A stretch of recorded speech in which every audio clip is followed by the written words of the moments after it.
Amigas y amigos de toda la República Argentina, muchísimas gracias por compartir este tiempo con nosotros. ¿Cómo les va? Me gusta preguntarles cómo les va y siempre deseando de todo corazón, que les vaya muy bien. Y nos va muy bien y les va muy bien en la medida que entendamos que lo más importante es gozar de una buena salud. Nosotros solos, no, también nuestros seres amados, familiares y amigos. Tener muchos amigos, qué lindo que es eso. Bueno, aquí estamos este lunes y como de costumbre vamos a presentar, siempre presentamos desde hace 3 años, empresas, industrias, comercios, dirigidos por hombres que tienen historias de vida, de un país, el nuestro, la República Argentina, que está en movimiento. ¿Falta mucho, Jorge? Por supuesto que falta mucho. Claro que sí. Sin embargo, hay movimientos, hay trabajo. La desocupación alcanza nada más que al 6%, sí, apelaba a mi memoria. Es decir, uno transita por distintos lugares, por ejemplo, de Buenos Aires, a mí que me gusta caminar 5 kilómetros por día por distintos barrios, y cada 2 o 3 cuadras veo lo que ven ustedes. Necesitamos cajeros, necesitamos empleados, necesitamos vendedores, necesitamos mozos. Y bueno, a mí eso me alegra mucho. ¿Y eso qué significa? ¿Que estamos muy bien? No. Por lo menos todos los empresarios, industriales, comerciantes que entrevistamos para ustedes, esas historias de vida nos indican que hay gente que pone máquinas en movimiento hoy, en estos tiempos en la Argentina, que arriesga, que da trabajo a mucha gente. Y esas son muy buenas noticias. Y como siempre, tenemos para todos ustedes una charlita, un diálogo con un hombre interesante, importante para escuchar. Atención, país.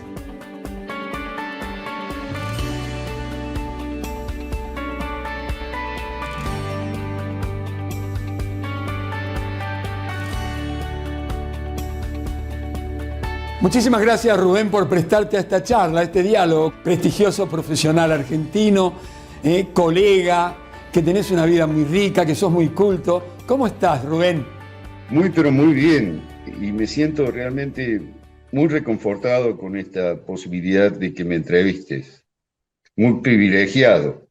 ¿Dónde naciste, Rubén? Bueno, nací en pleno barrio Alberdi de la ciudad de Córdoba. Y siempre digo esto porque, en verdad, el barrio es muy importante para mí, ¿no? Porque fue el ámbito de desarrollo de toda mi actividad formativa. Y sigue siendo un refugio. Mi padre, felizmente, que sigue viviendo, vive en la misma casa que yo habité de niño. Y allí están mis colegios.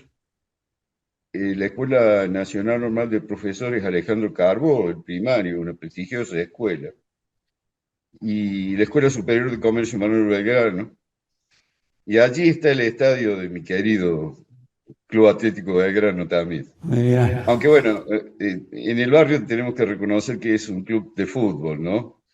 El verdadero club social del barrio es el Club Atlético Universitario. Mira vos. Que ahí hay muchas disciplinas, ¿no? Además de ser muy estudioso, tienes una sensibilidad especial refiriéndote al barrio, como aquello de ese sentido de comunidad, ese rinconcito que a uno lo vio nacer, esa familia que conforma un barrio. Dime, el nombre de tu padre y de tu madre, te pregunto. Sí, mi padre tiene un nombre no usual, se llama Ludovico. Ludovico Alejandro. Tiene 96 años, vive en la misma casa donde transité mi niñez. Vive solo, ¿no? Porque mi madre nos abandonó durante la pandemia. ¿Mm? Se llamaba María Elvira Muchasti y era de hoy, tengo que decir, hoy, ciudad de Arroyitos, ¿no? Claro, sí. El hogar de Arcor. ¿Qué fueron tus padres en tu vida, Rubén? Empiezo por mi abuelo paterno. Él heredó un campo importante en la provincia de Santa Fe, pero no se quedó a trabajar el campo. Me decía de chico, guardo ese recuerdo entrañable de que me hablaba y me explicaba de que él no podía quedarse en el campo esperando que lloviera. Entonces alquiló el campo e instaló la primera empresa de servicios rurales de la provincia de Santa Fe, Mira vos. con base en Esmeralda. ¿Mm? Yo lo conocí cuando ya era grande. Mis recuerdos son de 5 o 6, cuando yo tenía 5 o 6 años y viajábamos allá y estábamos 15 días, por lo menos. Mira vos. Y bueno, en esas épocas, en Esmeralda, provincia de Santa Fe, ahí no hay ninguna industria que haya trascendido para darle nombre, para darle prestigio a la localidad. Lo usual en aquellas épocas era que cuando se terminaba el primario se iba a trabajar. Y bueno, mi padre empezó a trabajar, aprendió el oficio de telégrafo en el correo y luego practicó intensamente en la estación. Hay una línea de trenes, el ferrocarril que nació como Córdoba-Rosario o Rosario-Córdoba, que pasa por Esmeralda. Es la única, Mira vos. lo único benéfico del pueblo. Esa línea pasa por Esmeralda. Ahora, luego se llamó Ferrocarril Central Córdoba. De ahí que tenemos un club acá en Córdoba, que es el Instituto Atlético Central Córdoba, que fue formado en el ferrocarril. Bueno, siendo telegrafista, empezó a colaborar con el jefe de la estación, reemplazándolo en materia de extensión de telégrafo, ¿no? Bueno, en cuanto tuvo edad suficiente, consiguió un puesto en el ferrocarril me dice él, de guardahilos. Guarda Guardahilos.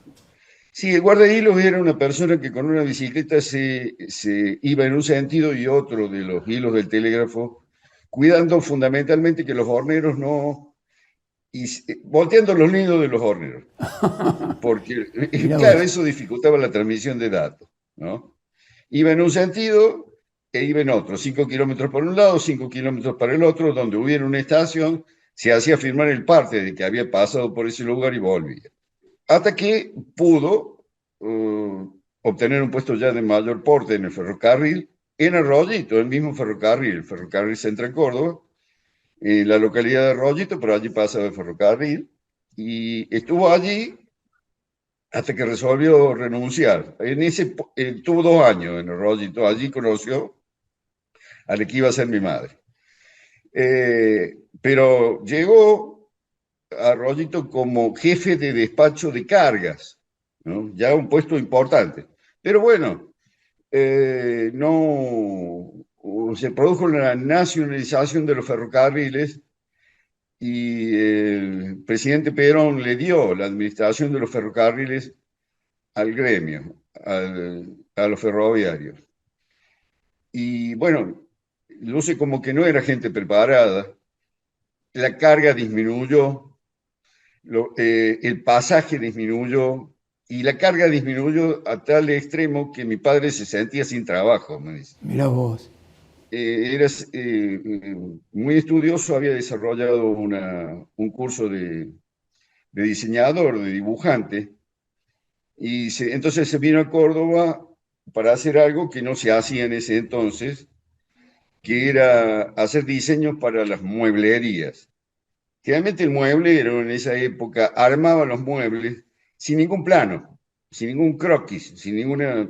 Bueno, él se dedicó a eso.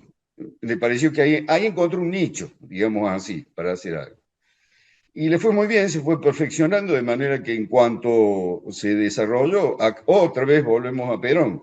Cuando Perón contrata a Kurt Tank, que era un ingeniero alemán que había quedado sin trabajo después de la guerra, con su equipo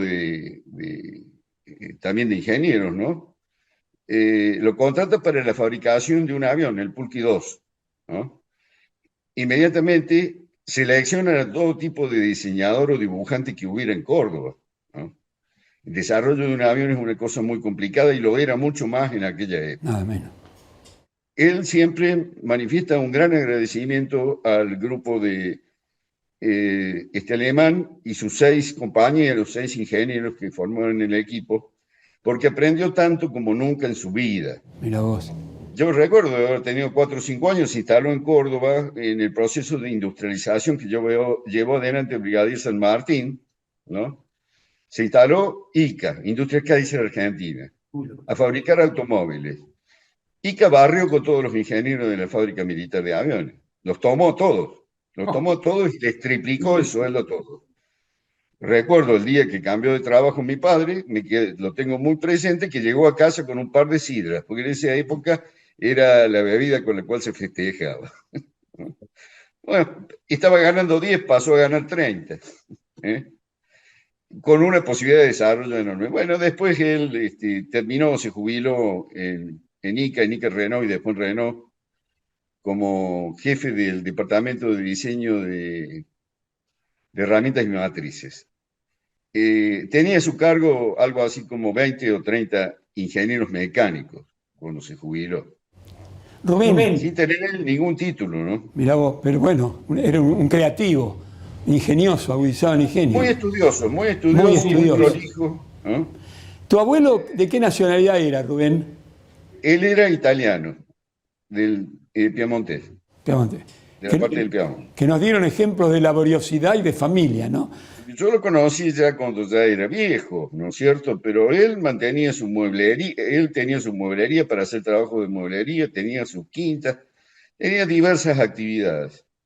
Y mantenía su actividad, se levantaba muy temprano, almorzaba a las 12, dormía su siesta y a las 4 o 5 de la tarde iba a a hacer la quinta, ¿no? A cuidar la quinta. Mirá vos. Así que vos siendo niño estuviste por ahí en el campo, ¿o no? ¿Sí? Sí, Esmeralda es pleno campo. Esmeralda no debe tener más de 200 habitantes y cada vez tiene menos. Así que ese chiquito que fuiste, suelo decir yo, tuvo el privilegio de dialogar con las estrellas. Sí, y fundamentalmente el gran privilegio de poder... tengo una gran memoria, esa es la suerte que tengo. Me ha dotado genéticamente estoy dotado de una gran memoria, entonces conservo esas estadías en Esmeralda como un tesoro. Mira vos. Porque pude hablar no solo con mi abuelo, sino con mis 2 tíos abuelos que vivían en la misma casa. Los italianos acostumbraban a así, vivían todos juntos, ¿viste? Toda una familia grande. Y con mi abuela. ¿Italiana? ¿Tu abuela? Italiana también, sí. ¿Y qué te hacía? ¿Fideos? Bueno, ella era ama de casa, una ama de casa prolijísima, ¿no? Tenía que cocinar en forma especial porque era muy exigente. Don José Tomás Morero. ¿Tenés hermanos, Rubén?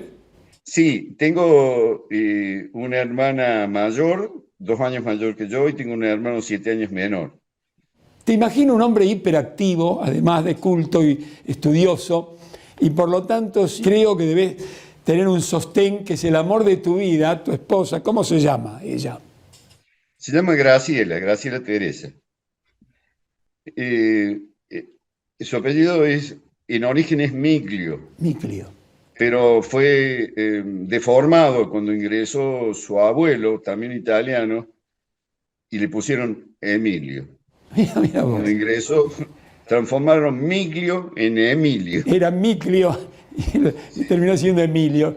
Pasaban esas cosas. La conocí en Arroyito en uno de los tantos viajes a visitar mis primos en el año, mirá, si te digo en el año que la conocí en el año 73. Nos casamos en el 80. O sea que, y aparte nos encontramos y desde ese momento ya entablamos una relación. Es como si hubiéramos sido hechos el uno para el otro. Qué lindo. ¿Y entonces me estás diciendo, te adelantás con esta expresión del alma que te sale a lo que te voy a preguntar? ¿Qué es Graciela en tu vida? Bueno, es parte de mi vida. O sea, ¿cómo podría expresarlo? Bueno, lo voy a expresar con un ejemplo. Si nosotros vamos a visitar a algunos amigos, si vamos los dos, yo noto que en los amigos hay una satisfacción mayor que si yo voy solo. ¿Te das cuenta? O sea que es como parte integrante de mí. O sea, mi padre si yo voy solo, no es lo mismo que si voy con Graciela. Ludovico espera a Graciela. Nos esperan los dos. No, pero dos, O sea, todos nuestros amigos, nuestros parientes con los que nos vemos, todos nos esperan juntos, nos ven juntos. No admiten uno sin el otro, ¿viste? Qué lindo. O mejor dicho, les resulta más gratificante ver a los dos juntos. Y del fruto de ese amor con Graciela, tienes hijos, me dijiste fuera de cámaras. Sí, felizmente salieron muy estudiosos y yo creo que con buen nivel de inteligencia, porque el mayor se doctoró muy temprano, se doctoró en economía a los 21 años, se dedica a microeconomía, es investigador de microeconomía. La del medio, Ivana, es abogada, está haciendo la carrera judicial, y el más chico, el bebé, que ya tiene cerca de 40, ya tiene 40, es ingeniero en sistemas y está trabajando en su profesión desde Málaga. ¿No? Digo desde Málaga porque se fue para allá para trabajar para una empresa rusa y ahora trabaja para una empresa norteamericana, o sea que trabaja desde Málaga. La verdad que estando en Málaga, uno no se diría nunca si puede trabajar desde ahí, ¿no? Claro. Así que con Graciela has construido 3 profesionales. Sí, gran parte, o sea, porque yo, la parte formativa inicial, o sea, la parte de la primaria, mi señora se jubiló como directora de escuela. Ah, bueno. Pero básicamente ha sido maestra, Bueno. siempre. Ah, bueno. Pero se jubiló como directora de una escuela, Juan Zorrilla de San Martín, de acá del barrio. Yo vivo en la zona norte. Qué lindo. Es una escuela muy grande y muy difícil de manejar. Bueno, ¿no? O sea que la parte formativa inicial de los chicos tengo que reconocérsela íntegramente a ella. así que Graciela fue doblemente educadora. Y me aprovecho la Y ahora palabra. se está ocupando de los nietos. Extraordinaria mujer. Maestro, digo yo, maestra es una palabra sagrada. Cada vez que aparece alguien en mis entrevistas que tiene que ver con la formación de los demás, aprovecho la oportunidad que hay que hacerlo, destacar la importancia que tiene una sociedad, un maestro, una maestra, especialmente en nuestra sociedad, en la República Argentina, donde hay que apuntalar la educación, la ciencia, la tecnología, para poner máquinas en movimiento, darle trabajo a la gente y tener el crecimiento que vos, como un especialista en economía, entiendes mejor que yo, Rubén. Dime, contame, ¿cómo era ese pibito, Rubencito, a los 8, 9, 10 años? Dirá, ¿qué pregunta me hace este tipo? Hay algo que me marcó, mis padres eran muy exigentes, muy exigentes. Y en el segundo grado, lo que se llamaba primero superior en ese entonces, un día saqué un 6. Bueno, hubo una reprimenda feroz por el 6, demasiadas equivocaciones. Bueno, entonces yo me vi obligado, me sobreexigí durante todo el primario porque no me gusta ser reprimido. Realmente te lo confieso, me cae muy mal porque hago lo mejor, doy lo mejor de mí. Me pueden marcar errores, los acepto las críticas, pero no me gusta ser reprimido porque siempre doy lo mejor de mí, ¿no? Aparte, yo sé cuando no lo logro, yo sé cuando no cuando no estoy a la altura, ¿eh? El mayor avergonzado soy yo. Bueno, desde allí me sobreexigí. Durante todo el primario cumplí con mis padres siendo el abanderado durante 6 de los 7 años que fui al primario. O sea, siendo el primer alumno durante 6 de los 7 años. Pero una vez que pasé al Belgrano, en el año 69, chao, dije, ahora soy libre. Qué lindo charlar contigo, con la vida que tienes. Sé que sos un viajante por el mundo, que amás a Borges. Sí, gracias a Dios. Bueno, es una costumbre argentina, ¿no? Pero que tenemos además en común, y te pregunto el por qué, entre otros, nada menos que a Belgrano, que es mi ídolo, gran educador. ¿Y vos por qué lo tienes como ídolo? A mí lo que primero me llamó la atención de la historia de don Manuel José Joaquín de Corazón de Jesús Belgrano fue que donde fue a estudiar era medalla de oro el tipo. Fue a Chuquisaca, fue medalla de oro. En el Colegio Nacional, creo que el Colegio de San Carlos o de Ciencias Morales, no sé cómo se llamaba en Buenos Aires, también. Fue a Salamanca. No solo destacó tanto, fue el primero de su clase, sino que fue el primer director del recién formado Instituto del Derecho de Salamanca. Formaron un instituto de Derecho en la Universidad de Salamanca. ¿A quién lo pusieron a presidirlo? A Manuel Belgrano, que era alguien venido del Virreinato del Río de la Plata, hijo de un italiano. Hijo de un italiano. De un comerciante italiano. O sea, que tiene, desde ese punto de vista, el tipo era superior. Bueno, y después está a través de toda su vida, ¿no es cierto? Fue, es el primer economista Ahí argentino, está. ¿no? Pero no solo eso, sino que también se preocupó por la educación en general, ¿no? Y también, como era un tipo muy inteligente, se dice que una de las grandes victorias de las armas argentinas, que Salta se la ganaron los generales, pero no.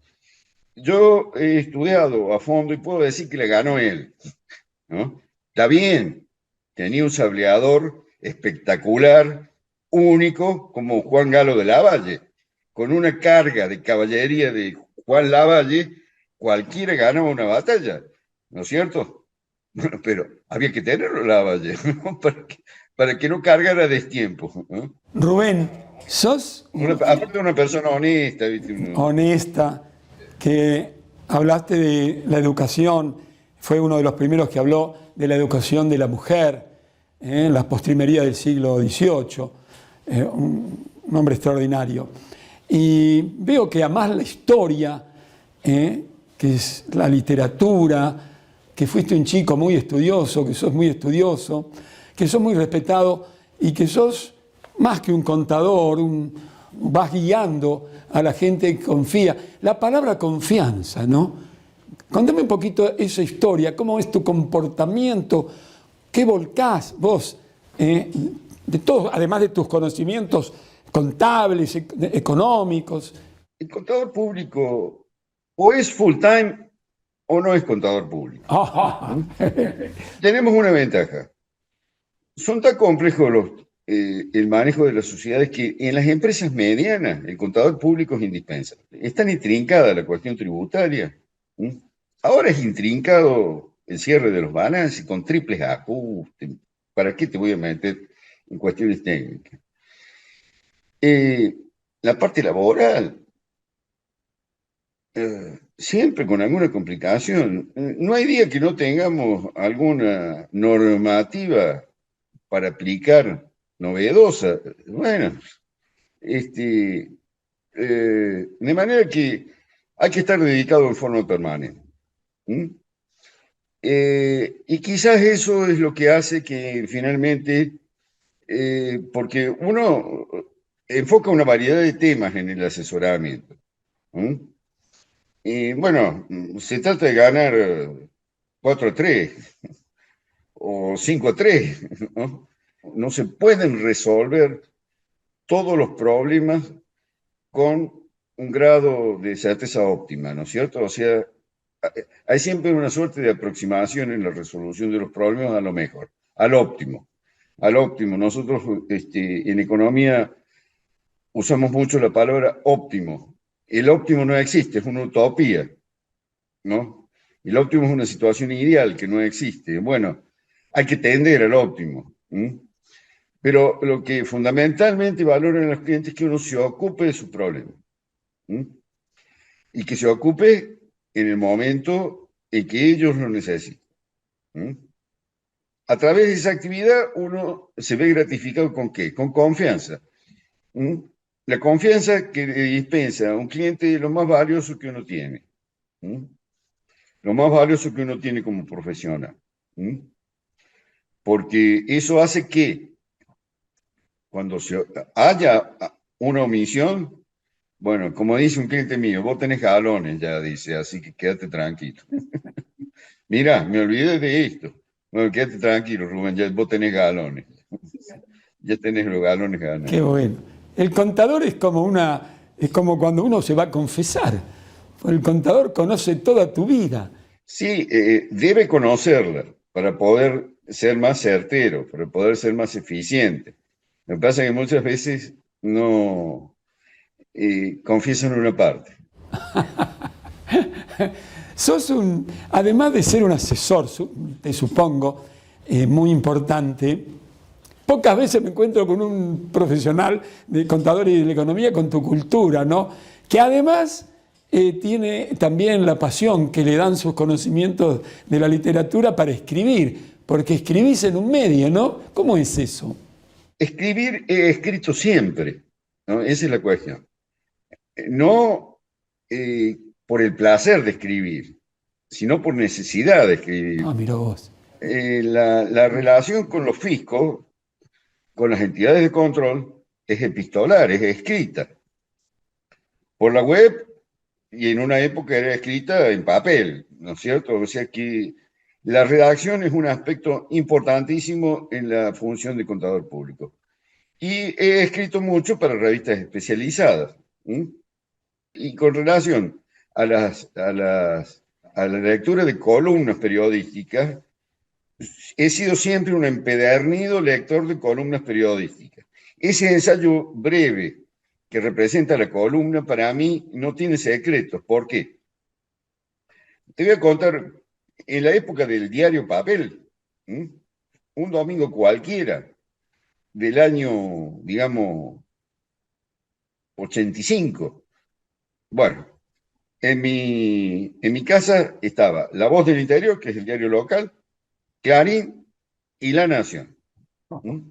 Y yo leía todas las columnas, nada más que las columnas, porque el columnista de opinión, que no es el mero cronista, o sea, no es el que relata los hechos, sino aquel que primero tiene una cierta dosis de sapiencia literaria, ¿no es cierto?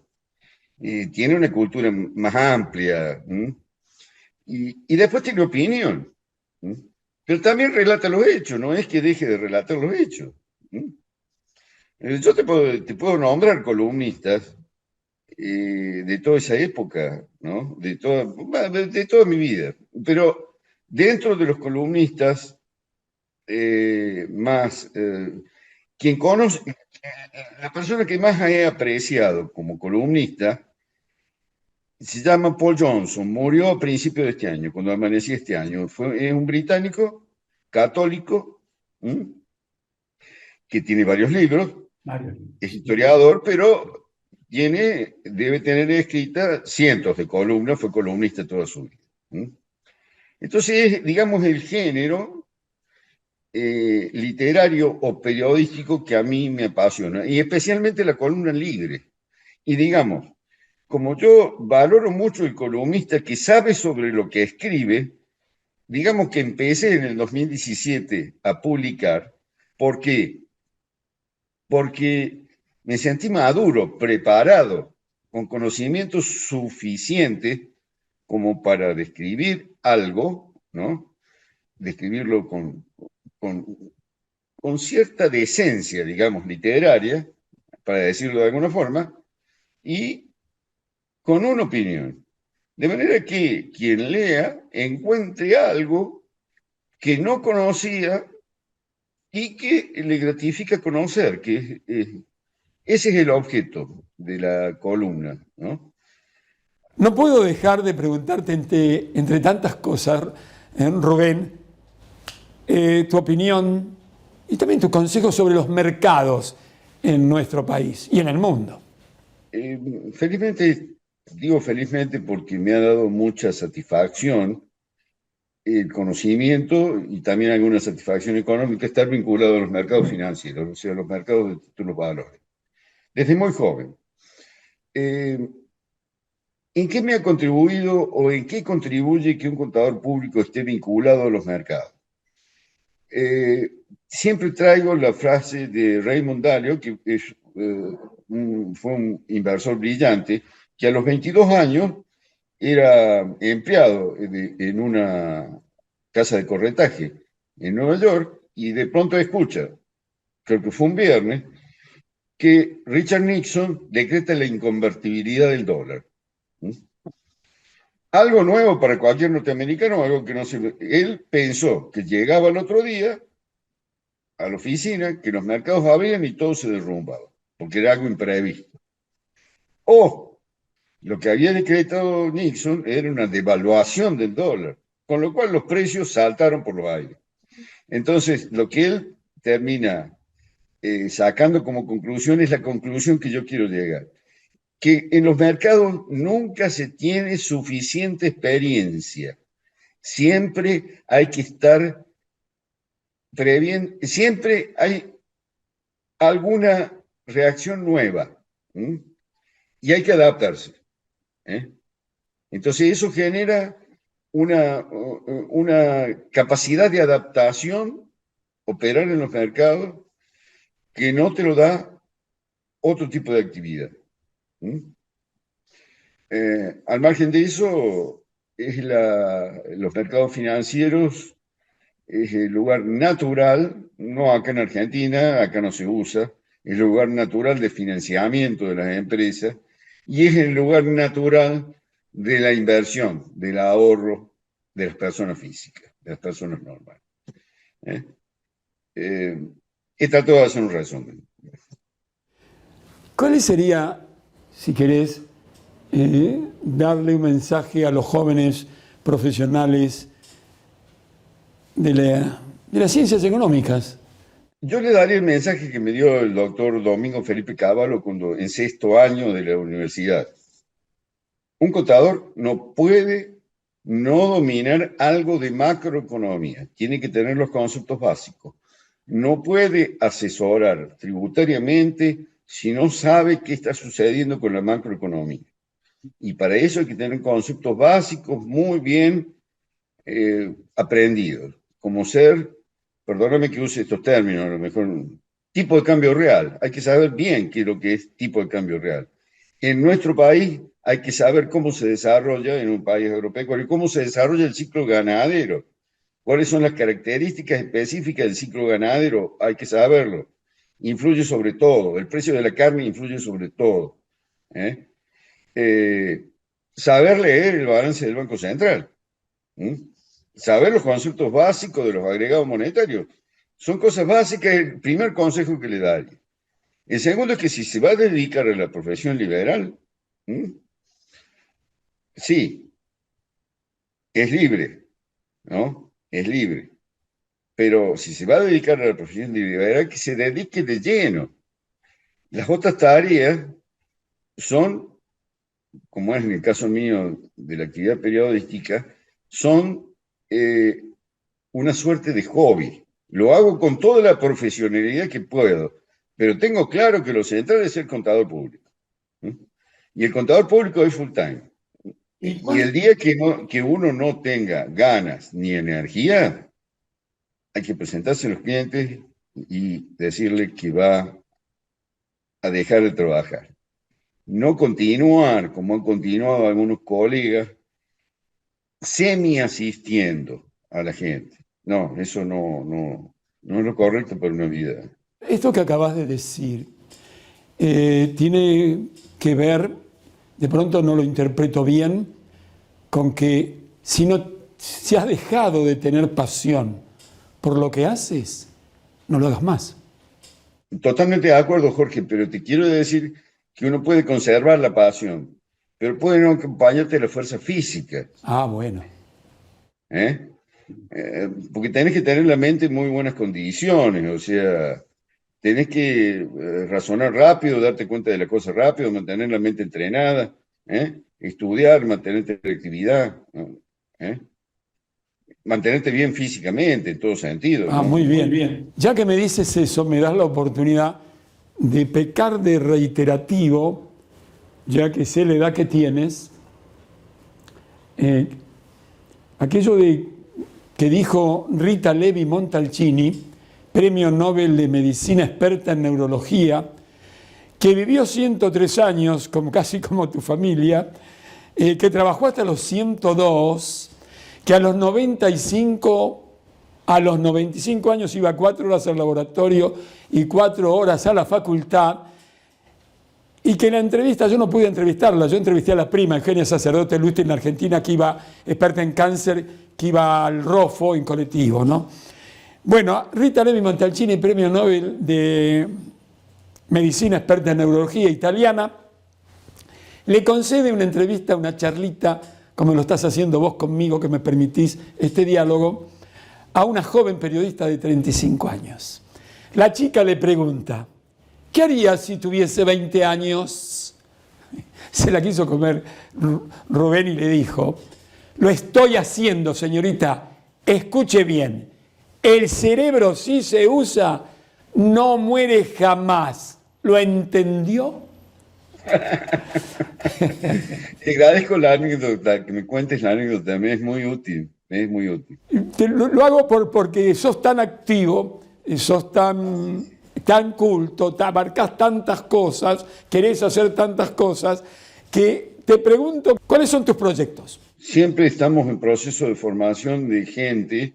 He formado muchos profesionales durante mi vida y debo seguir formando gente, porque cuando tienen determinada preparación, creen que solos van a estar mejor. Cuando se siente que tienen un bagaje de conocimiento suficiente, que conocen el negocio, por otro lado, porque esto, en el fondo, si no lo tomamos como negocio, a la actividad profesional, imposible que se lleve adelante. Claro. Estoy formando gente con la esperanza de volver a encontrar otros socios. Mirá vos. Qué cosa. Claro, porque los contadores siempre trabajamos en sociedad. Es como tener a alguien de consulta. Y bueno, me dedico a casos más bien complejos, ¿no es cierto? Porque ya el bagaje de conocimientos es tan grande durante tantos años, y tengo esa suerte de tener tanta memoria, viste, que cuando me plantean un problema, seguramente ya lo vi, ¿no? O sea que ataco cosas que son más complicadas. Me he animado a solucionar cosas más complicadas en el último tiempo, porque digamos que lo demás lo resuelvo en corto tiempo. También quiero ir poniendo algunos alfileres en el mapa de algunos lugares que me falta ver y visitar. Siempre me acompaña mi mujer, felizmente estamos de buena salud y en condiciones. Qué bueno eso. Qué bueno. Así que vamos a ir a ver, en cuanto podamos, creo que va a ser en marzo del año que viene, algunos amigos alemanes que tenemos que hace desde antes de la pandemia que no vemos. Qué lindo eso. Claro, viajar. También la vida con los nietos es muy gratificante, ¿no? ¿Cuántos nietos tenés, Rubén? ¿Cuántos nietos tenés? Tenemos 3. 3. 2 nenas de 8 años y un varón de 6. Y no tengo ningún nieto de mi hijo más chico, que lo estoy esperando, pero bueno. Muy bien, qué bueno esto. Bueno, por ahora, Rubén, por ahora, creo que no te vas a librar fácilmente de mí. Te saludo con el corazón y con la mente. Espero darte un abrazo personalmente y seguir a través de un cafecito, ¿no? Tomando algo, con estas charlas, que me encanta hacerlo con un profesional de la economía, un contador valorado en nuestro país, que es muy culto, que ama la historia y que por sobre todas las cosas ha construido una familia, y lo han construido a él de una manera como debiéramos estar construidos todos. Bueno, yo te agradezco mucho la oportunidad, y ese café lo vamos a tomar. Yo voy periódicamente a Buenos Aires porque Dios atiende allá, ¿ves? Así que le haré saber a tu productora cuando vaya. Bueno, en ese café te voy a abordar con temas políticos, te voy a someter a una serie de Sí, preguntas. yo no he dicho nada de cuestiones políticas porque me parece que no es El momento, no, no, y no es el tema del programa, ¿no? claro, no lo es. Un tema No específico. lo es. Pero tengo mucho para hablar y mucho para hablar sobre economía, Sí, ¿viste? sobre eso te voy a abordar. No te vas a librar fácilmente de Y mí. la parte tributaria, ¿viste? Yo paso un pequeño mensaje, ¿viste? Eh, He procurado en el último tiempo, tengo un diseño de cómo debería ser la tributación en Argentina. ¿Sobre la base de qué? De cómo fue antes. Antes era mejor. ¿M? Sobre la base de cómo fue antes. Y he procurado interesar. Y no lo he conseguido. He procurado interesar a los candidatos y no lo he conseguido, ¿no? Eso es una cosa que yo haría ad honorem, por supuesto, y eso se lo he dicho, pero están en otra cosa, ¿viste? Hasta siempre, amigo mío, ¿eh? Gracias por esta charlita. Un fuerte abrazo a la distancia. Y muchas gracias a ti. Morero y Asociados es un estudio de contadores públicos de gran prestigio. En su formato actual, la oficina fue fundada por el contador Rubén Alejandro Morero en diciembre de 2010. Sus antecedentes en el ejercicio profesional se remontan a 1974. Por entonces, antes de ingresar a cursar la carrera, se hizo cargo del Departamento de Impuestos y de la Gerencia de Administración del estudio RMM Consultores. Más adelante, en 1991, continuó su actividad como socio de la consultoría MM y Asociados. En la actualidad, Morero y Asociados presta los siguientes servicios: asesoramiento y gestión tributaria, incluido defensas administrativas fiscales, auditorías de balances y especiales, administración de retribuciones al personal en relación de dependencia, gestión societaria, administración de patrimonios financieros y asesoramiento sobre inversiones en el mercado de títulos valores. El socio director de Morero y Asociados se ocupa de la relación con los clientes y la supervisión final de los trabajos más importantes. Además, actualiza de forma constante los procesos de trabajo y el orden de sustitución. También es el encargado del área de asesoramiento y gestión financiera y tiene a su cargo el mantenimiento y fortalecimiento de la presencia de la oficina en el medio a través de publicaciones periodísticas y la relación con otros estudios de profesionales en ciencias económicas y del derecho. La oficina tiene 5 contadores asociados que se ocupan de la atención de un segmento de la cartera de clientes. Dispone de un letrado externo, especialista en derecho societario, y cuenta con 3 puntos de apoyo y un junior en proceso de capacitación que completan su equipo. Morero y Asociados es un estudio distinto, permanentemente disponible para quienes lo necesiten. Es la única oficina de contadores de nuestro país que brinda asesoramiento y gestión a las inversiones de sus clientes. Conducida por un profesional que celebra 50 años de trabajo en el sector, es un faro de excelencia y confianza. Su compromiso con la calidad, la integridad y la innovación le otorgan prestigio en su área. Siempre a la vanguardia por profesionalismo y experiencia, Morero y Asociados es un referente nacional en el campo de las inversiones y las finanzas.